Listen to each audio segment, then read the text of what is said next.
Trading scams. Let me describe one of the most popular around there. So hi, I'm Andrea Unger. I'm four-time trading world champion, and as so I receive many emails, and many of these are also about people tricked by some scammers out there, and in many cases there is a common scheme in this scam. So I try to describe this so that maybe you can avoid being the next victim of these scammers, even though I already did in some other interviews, but I think it's always useful to talk about this so that people avoid being scammed. So the scam is articulated in different steps. Step one, you normally get in touch with the scammer. It doesn't matter how. Maybe you will receive an email, or normally you receive a phone call from these people, and they are very, very kind, and they may ask you if you know something about trading or things like that. So that you hear trading, you might have been familiar with this somehow, or you might have heard about this, and you think, oh, this is my occasion to be part of this world which is mysterious to me. Step two, you send money to open an account with these people because they convinced you, and they convinced you maybe to start with a small amount of money. Let's say you send $250, which is normally what they ask to start with.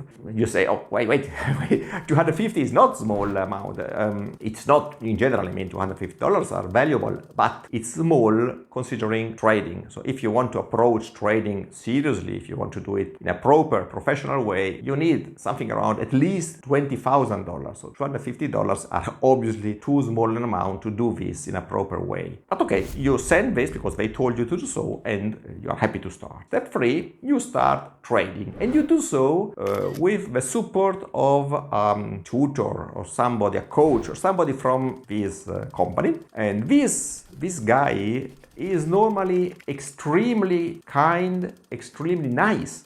He or she becomes a friend of yours because he also cares about your personal life. So there is empathy with these people here, and you really feel that these are nice people and you trust them, okay? This is very important because trusting them, you never could think they are scamming you, or at least you think that specific guy or girl, he or she is okay. Maybe there are scammers somewhere, but not this specific guy. So you start trading and you make profit. Based on the advice of your coach, you make profits. You see huge profits in your account. These are mostly fake profits. Maybe there are even fake trades. Of course, you're certainly not trading for real, okay? You think you are, but you are not. It might be a demo account, but most likely there are not even real trades in demo. There are not even trades that could exist. I mean, you don't double check if the gains you are witnessing are for real. You don't double check if that specific trade entering here, exiting there, would have taken place in real life. You don't, because you just see and think about your gain, virtual gains, but the gains you think you are making. So you make a lot of money, your account grows. Step four, you want to take the money. You say, oh, I made money, I'm happy, now let me take a part of it and enjoy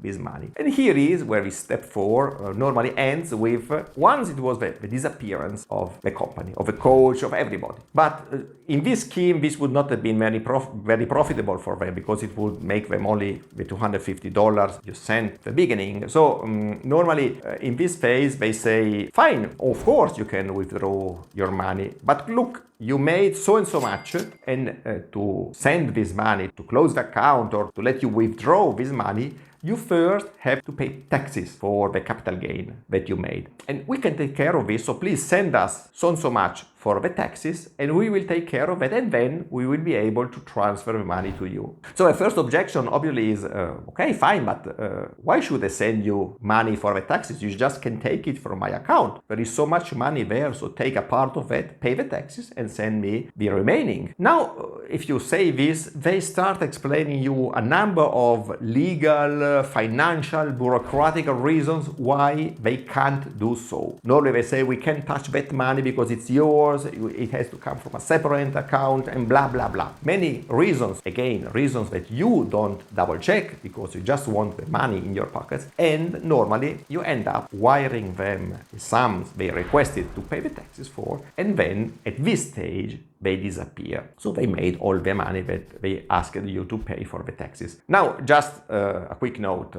If you make gains in a specific year, you will be paying taxes for these gains the coming year. So if you gain money in 2023, in 2024 you will declare those gains and pay the due taxes. In your country, you yourself, for sure nobody will pay for you in the same year, in the very same year you are making money, once you want to close the account. You can close the account, you can withdraw the money, and the coming year you will be in charge of declaring all these movements and then pay the due taxes. Of course, if you are not experienced with this world, you believe what they're telling you and you send the money and this money disappears. There is another part which was used before, and there were positions open in your account with gains and losses, okay? And these scammers were at a certain stage focusing on the gains and claiming that you could withdraw the money if you unblock the losses. Things that are not real, of course, but they were telling you things to confuse you, and to unblock those losses, they were asking you to pay some money instead of the taxes in this case.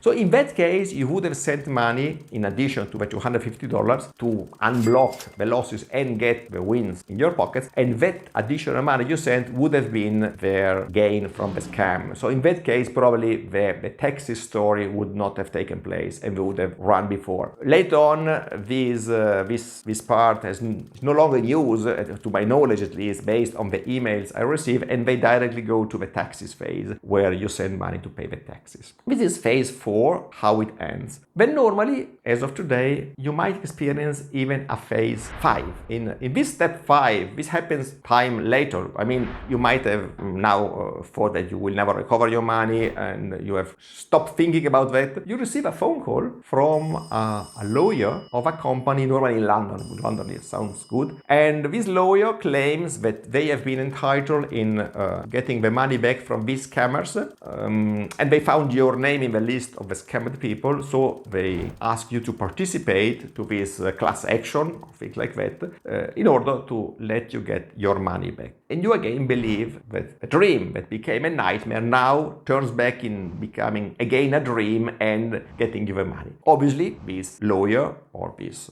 company of lawyers ask for some money to do what they have to do, and you will be sending them the money. Clearly, these lawyers don't exist, not at lawyers at least. The company in London they claim to be doesn't exist, and they are the very same scammers that scammed you the first time, or at least close relatives to those scammers. So in any case, this is the step 5 where you're sending extra money to these guys, and again you are losing this money. End of the story. They tricked you, they trapped you, and they stole your money. What do you have to be aware of? That the promises that they made so that you got into their trap were about easy money, were about really excessive expectations of gains. Everybody promising too much money to be potentially made is potentially a scammer. So, I mean, what is normal money?